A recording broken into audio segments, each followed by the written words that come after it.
Sa ngalan ng Ama, ng Anak, at ng Espiritu Santo. Amen. Ang pagpapala ng ating Panginoong Hesukristo, ang pag-ibig ng Diyos Ama, at ang pagkakaisa ng Espiritu Santo naway sumainyong lahat. At sumaiyo rin. Mga kapatid, aminin natin ang ating mga kasalanan upang tayo maging marapat gumanap sa banal na pagdiriwang.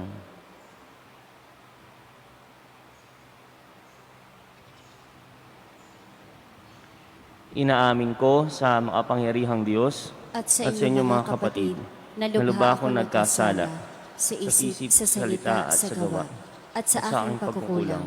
Kaya isinasamo ko sa mahal na Birheng Maria, sa lahat ng mga anghel at mga banal, at sa inyong mga kapatid, na ipanalangin sa Panginoong ating Diyos. Kaawaan tayo ng makapangyarihang Diyos, patawarin tayo sa ating mga kasalanan, at patnubayan tayo sa buhay na walang hanggan. Amen. Panginoon, kaawaan mo kami. Panginoon, kaawaan mo kami. Kristo, kaawaan mo kami. Kristo, kaawaan mo kami. Panginoon, kaawaan mo kami. Panginoon, kaawaan mo kami.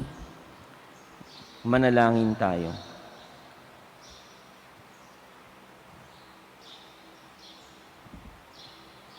Ama naming makapangyarihan, ipagkaloob mong kami magkamit kailanman ng kalusugan at kagalingan sa aming katawan at kalooban, pakundangan sa pagdalangin ng laging Birheng si Santa Mariang Mahal, kami naway mahango sa hapis sa kasalukuyan at makinabang sa kaluwalhatiang walang katapusan, sa pamamagitan ni Hesukristo, kasama ng Espiritu Santo, magpasawalang hanggan. Amen.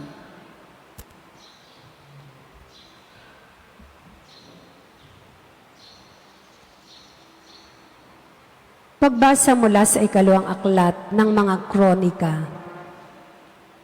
Pagkamatay ni Huwaida, ang mga pinuno ng Huda ay nagbigay galang sa hari at nagharap ng mga kahilingan. Pinagbigyan naman niya ang mga ito, kaya't itinakwil nila ang bahay ng Panginoon at ang Diyos ng kanilang mga ninuno. Nagbalik sila sa paglilingkod sa mga asyeras at pagsamba sa mga Diyos-Diyosan.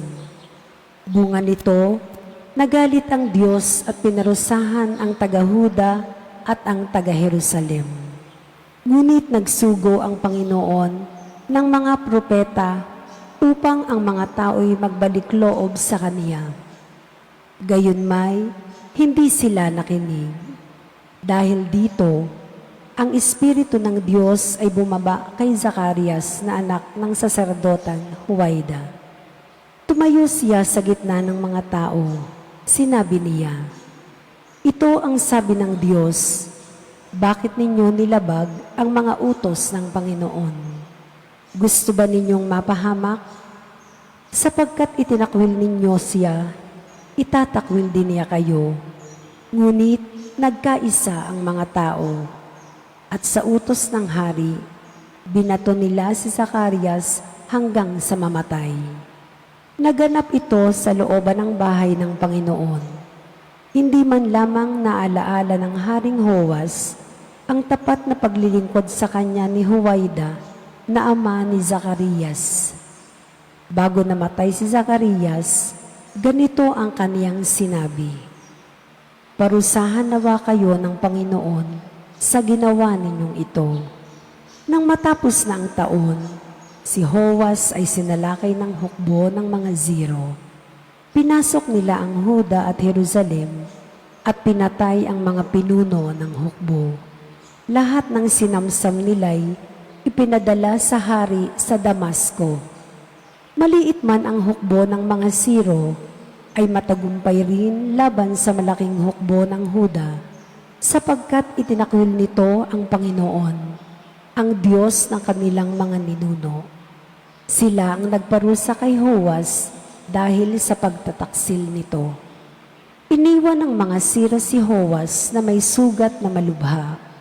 Ngunit pagkaalis nila, nagkaisa ang mga lingkod ng hari na ipaghiganti ang pagkamatay ni Zacarias. Kaya, pinatay nila si Hoas sa kaniyang higaan. Inilibing nila ito sa lungsod ni David, ngunit hindi sa libingan ng mga hari. Ang salita ng Diyos. Salamat sa Diyos. Salmong tugunan. Sa Kanya mananatili ang aking pag-ibig lagi. Sa Kanya mananatili ang aking pag-ibig lagi. Sabi mo, O Poon, ikaw ay may tipan na iyong ginawa kay David mong hirang. At ito ang iyong pangakong iniwan. Isa sa lahi mo'y laging maghahari. Ang kaharian mo ay mamamalagi. Sa Kanya mananatili ang aking pag-ibig lagi. Ang aking pangako sa Kanya'y iiran at mananatili sa Kanya ang tipan. Laging maghahari ang isa niyang angkan, sintatag ng langit, yaong kaharian. Sa Kanya mananatili ang aking pag-ibig lagi. Kung ang mga anak niya ay susuway at ang aking utos ay di igagalang, kung ang aking aral ay di pakikinggan at ang kautusay hindi iingatan. Sa Kanya mananatili ang aking pag-ibig lagi. Kung gayon, daranas sila ng parusa sa ginawa nilang mga kasamaan. Sila'y hahampasin sa ginawang sala. Ngunit ang tipankot, pag-ibig kay David, ay di magbabagot, hindi mapapatid. Sa Kanya mananatili ang aking pag-ibig lagi.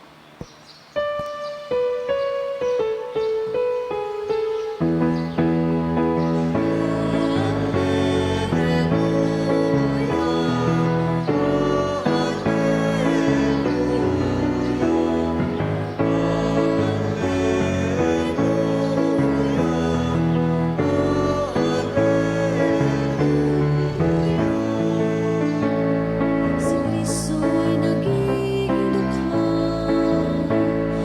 upang tayo ay managanak sa bigay niyang pagpapala.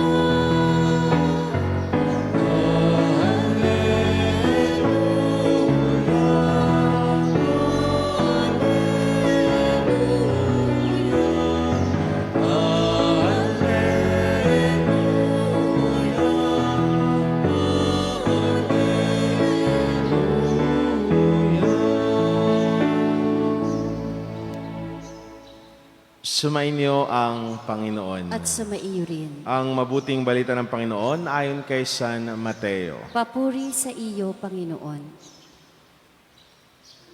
Noong panahong iyon, sinabi ni Jesus sa kanyang mga alagad, walang makapaglilingkod ng sabay sa dalawang Panginoon, sapagkat kapuputan niya ang isa at iibigin ang ikalawa.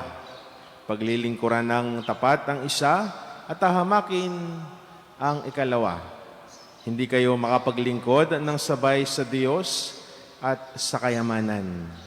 Kaya sinasabi ko sa inyo, huwag kayong mabagbag tungkol sa pagkain at inumin na kailangan ninyo upang mabuhay, o tungkol sa damit na kailangan ninyo sa inyong katawan. Hindi ba't ang buhay ay higit na mahalaga kaysa pagkain at sa katawan kaysa pananamit? Masdan ninyo ang mga ibon. Hindi sila naghahasik ni nagaani o kaya'y nagtitipon ng bagan. Gayunman, pinapakain sila ng inyong amang nasa langit. Hindi ba't higit kayong mahalaga kaysa mga ibon? Sino sa inyo ang makakapagpahaba ng kanyang buhay ng kahit isang oras sa pamamagitan ng kanyang pagkabalisa? At bakit kayo nababagbag tungkol sa pananamit? Isipin ninyo kung paanong sumisibol ang mga bulaklak sa parang.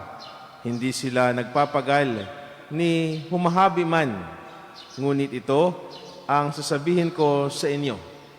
Maging si Solomon ay hindi nakapagsuot ng kasing ganda ng isa sa mga bulaklak na ito, bagamat napakariringal ang mga damit niya. Kung ang mga damo sa kabukiran nabuhay ngayon at kinabukas ay iginagatong sa kalan, ay dinaramtan ng Diyos, kayo pa kaya? Kay liit ng pananalig ninyo sa Kanya.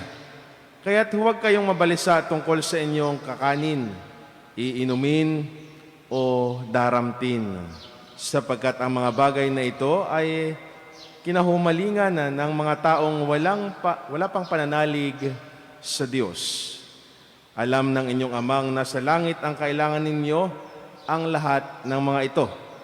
Ngunit pag sumakita ninyo ng higit sa lahat ang paghahari ng Diyos at mamuhay ng ayon sa Kanyang kalooban at ipagkakaloob niya ang lahat ng inyong kailangan. Kaya huwag ninyong ikababahala ang para sa araw ng bukas. Saka ninyo harapin kapag ito'y dumating, sapagkat nasa bawat araw ang Kanyang suliranin. Ang mabuting balita ng Panginoon. Pinupuri ka namin, Panginoong Heso Kristo.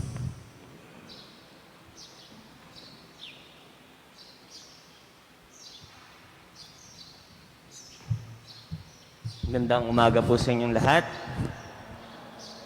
At good morning din sa mga estudyante at magulang ng Golden Key of St. Joseph. No? So binabati natin yung Board of Directors ng school na to, yung principal, president, ma'am. Baka gusto nyo mag-transfer ng mga estudyante sa amin dyan sa minor, pagpariin nyo na lang. Matanggap kami ng grade 7, grade 8, grade 9.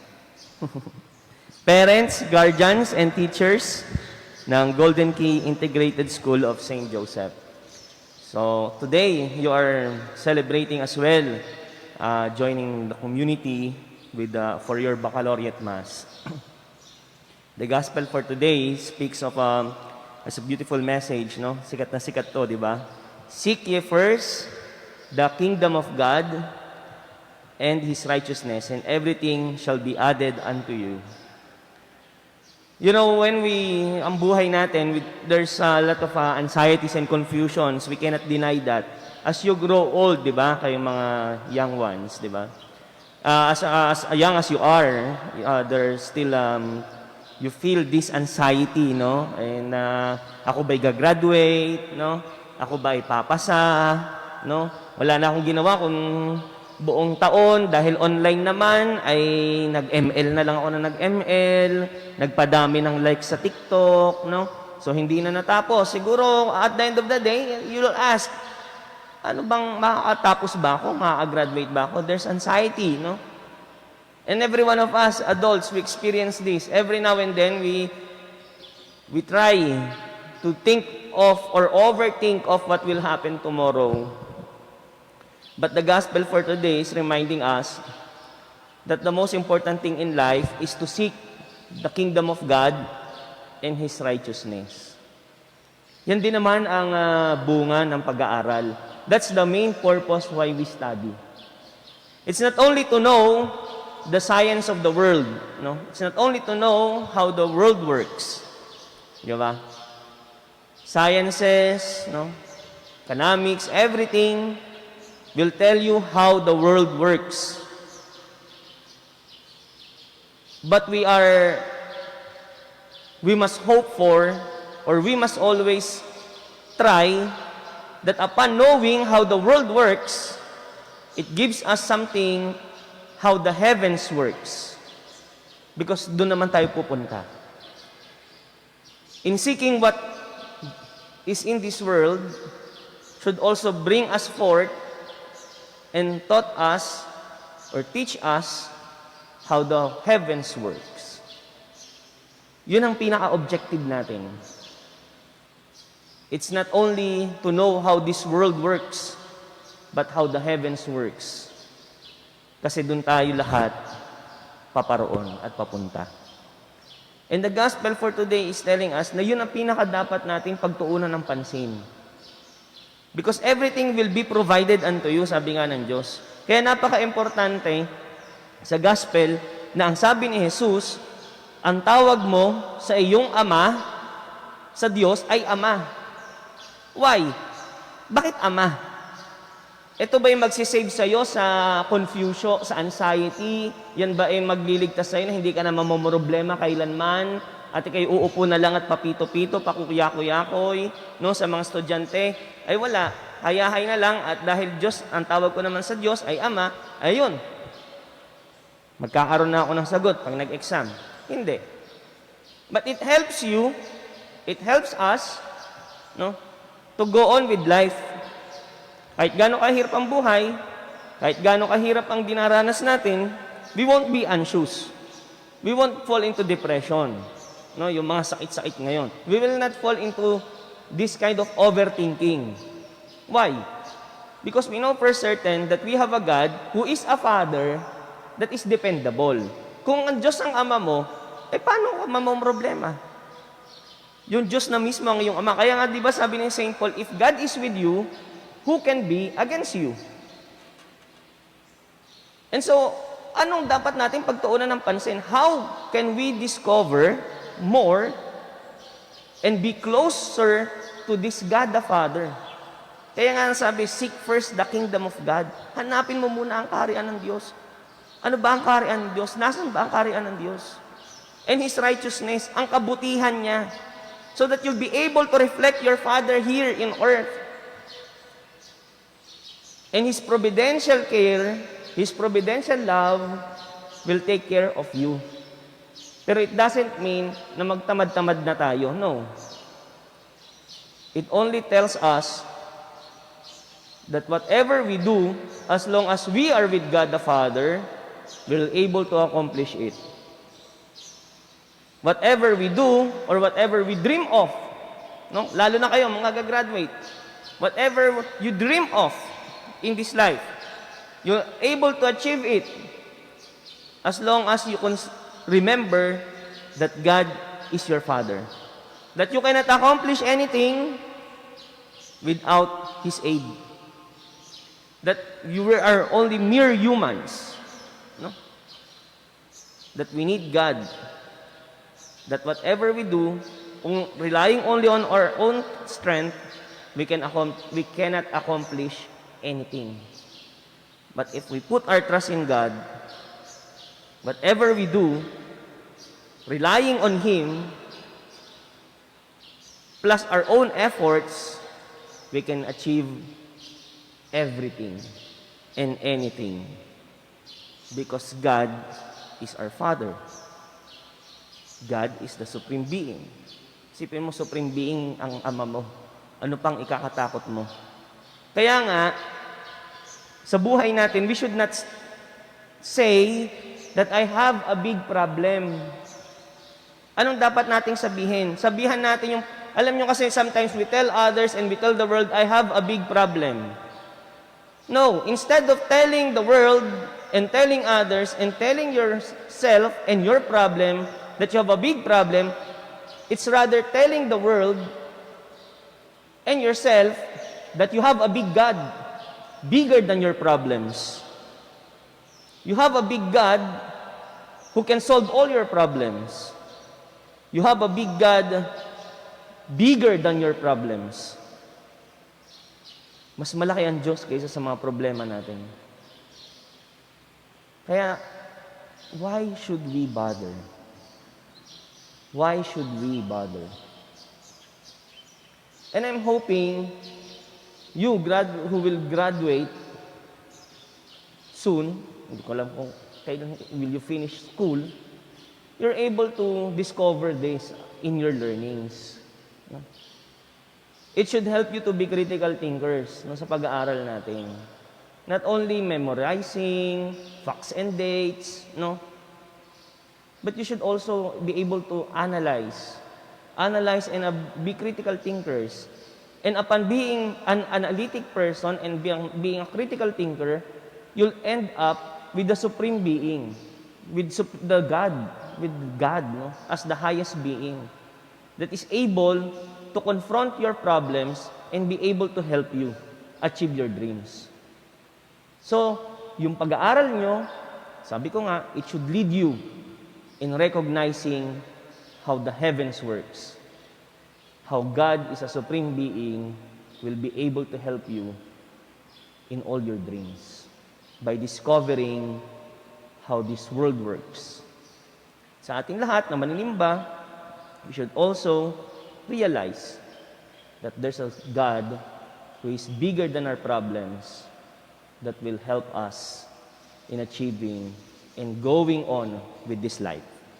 So there's nothing to be anxious of, but rather there's a lot of things that we should be hopeful for. Amen.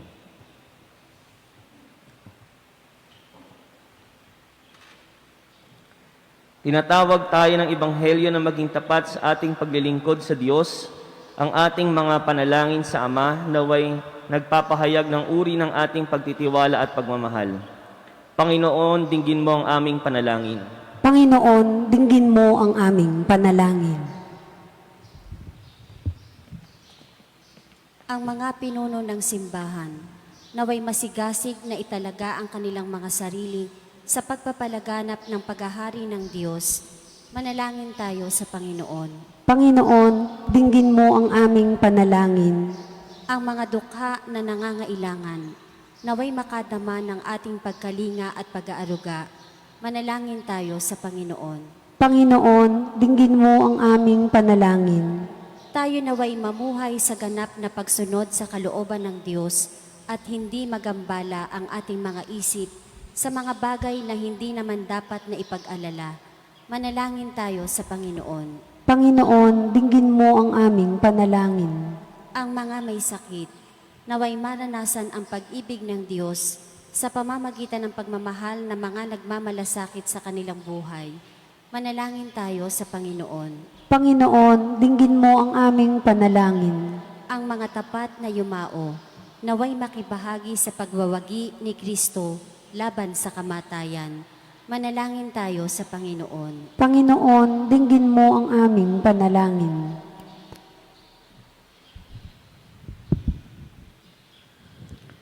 Ama, kami ay nananalig sa iyo, huwag nawa naming ituon ang aming puso sa mga bagay ng mundong ito, kundi sa iyong mapagmahal na pagpapala. Hinihiling namin ito sa pamamagitan ni Kristong aming Panginoon. Amen.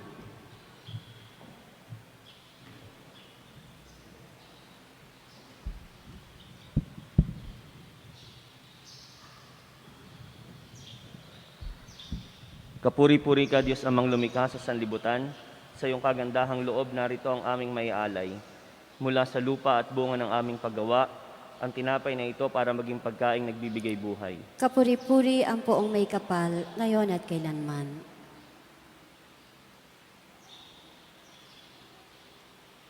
Kapuri-puri ka, Diyos amang lumikha sa sanlibutan. Sa iyong kagandahang loob, narito ang aming maialay. Mula sa lupa, mula sa ubas at bunga ng aming paggawa, ang alak na ito para maging inuming nagbibigay ng iyong espiritu. Kapuri-puri ang poong may kapal, ngayon at kailanman.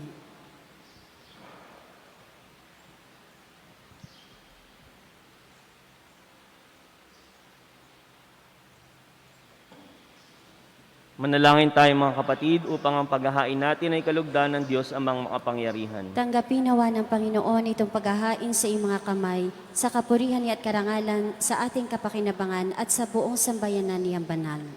Ama naming lumikha, ang mga alay naming nakahain sa iyong dambana ay pabanalin nawa ng paglukob ng banal na Espiritu na pumuspo sa sinapupunan ng mahal na Birheng Maria upang magdalang tao at magsilang sa iyong anak at siyang namamagitan magpasawalang hanggan. Amen. Sumainyo ang Panginoon. At sumaiyo rin. Itaas sa Diyos ang inyong puso at diwa. Itinaas na namin sa Panginoon. Pasalamatan natin ang Panginoong ating Diyos. Marapat na siya ay pasalamatan. Ama naming makapangyarihan, tunay ngang marapat na ikaw ay aming pasalamatan.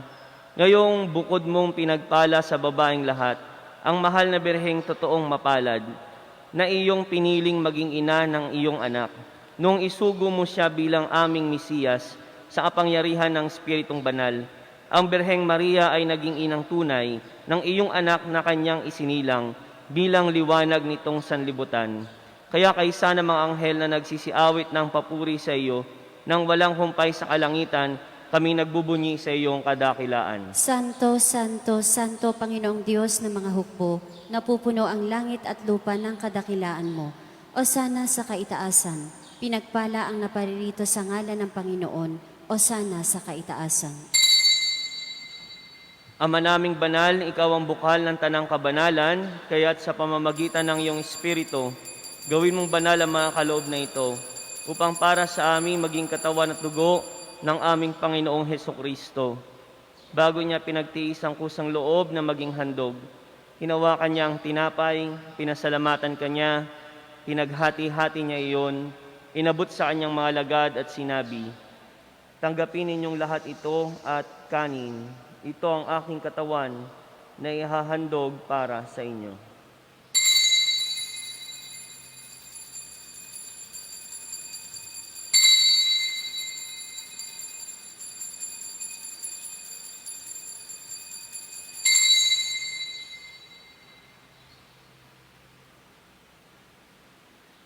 Gayon din naman, nung matapos ang hapunan, hinawakan niya ang kalis. Muli kanyang pinasalamatan. Inabot niya ang kalis sa kanyang mga lagad at sinabi, "Tanggapin ninyong lahat ito at inumin. Ito ang kalis ng aking dugo, ng bago at walang hanggang tipan. Ang aking dugo na ibubuhos para sa inyo at para sa lahat, sa ikipagpapatawad ng mga kasalanan. Gawin ninyo ito sa pag-alaala sa akin."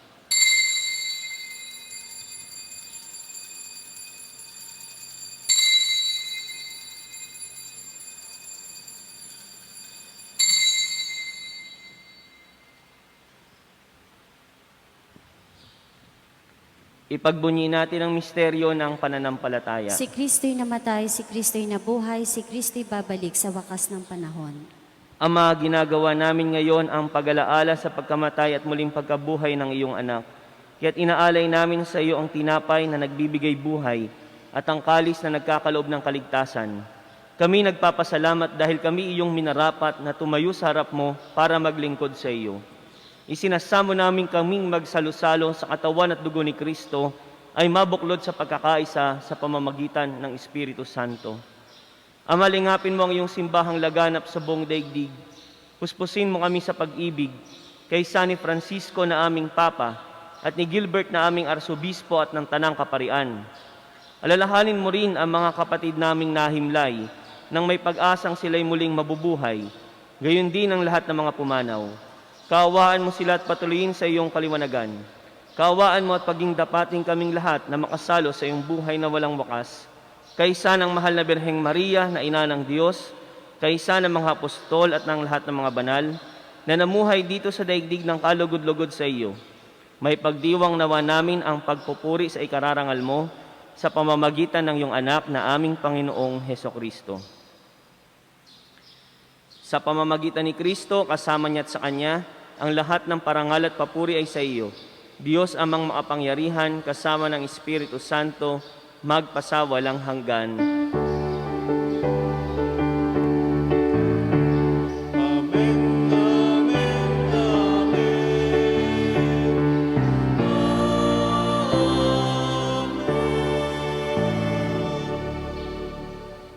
Sa tagubilin ng mga nakakagaling na utos at turo ni Jesus na Panginoon natin at Diyos, ipahayag natin ang lakas loob.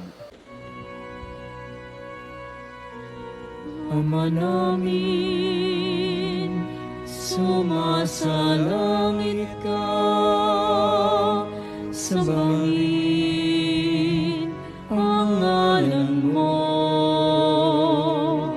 mapasa amin ang kaharian mo, sundin ang loob mo dito sa lupa para nang sa langit. Bigyan mo kami ngayon ng aming kakanin sa araw-araw. At patawarin mo kami sa aming mga sala para ng pagpapatawad namin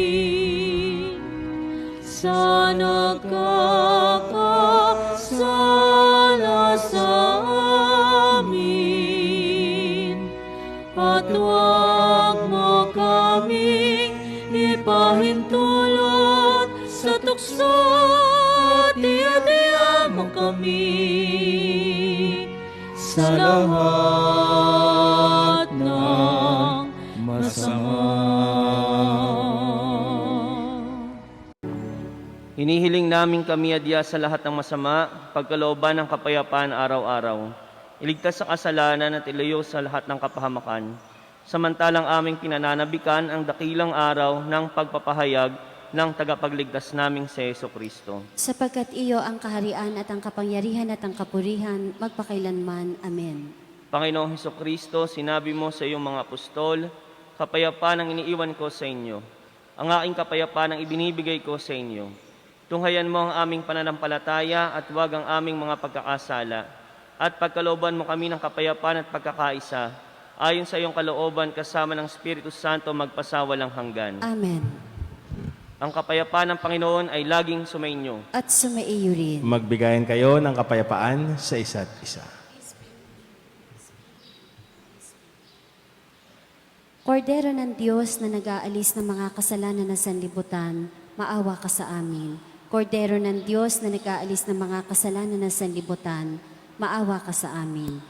Kordero ng Diyos na nag-aalis ng mga kasalanan ng sanlibutan, ipagkaloob mo sa amin ang kapayapaan.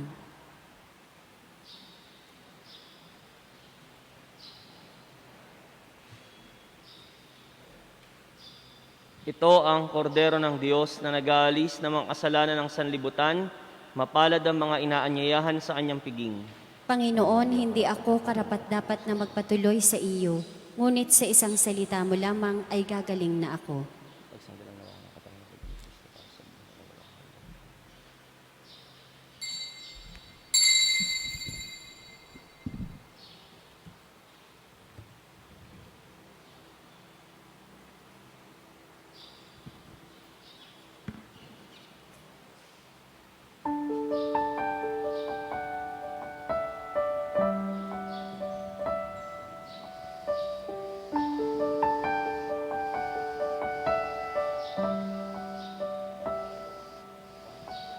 Soul of Christ, sanctify me. Body of Christ, save me.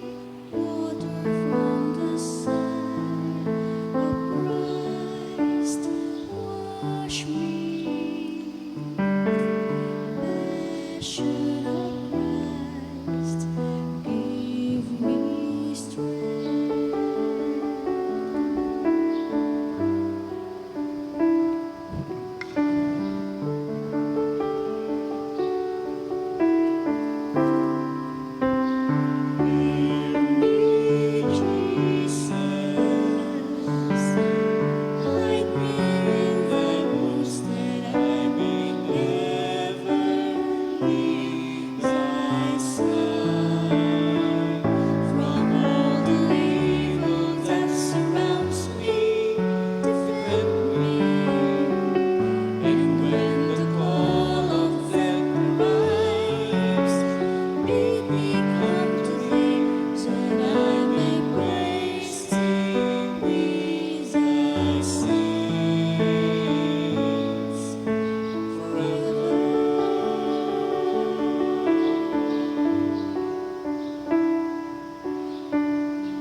Magsitayo po.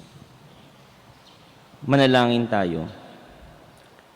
Ama naming lumikha, inaalay namin sa iyo ang mga handog na ito bilang pagtanaw ng utang na loob ngayong aming ipinagdiriwang ang paggunita sa ina ng iyong anak. Marapatin mong maganap ang pagpapalitan ng iyong kaloob at ng aming handog ng mahal na Birheng Maria. Marapatin mo kami makadulog sa iyong pagiging sa kalangitan sa pamamagitan ni Hesukristo kasama ng Espiritu Santo magpasawalang hanggan. Amen.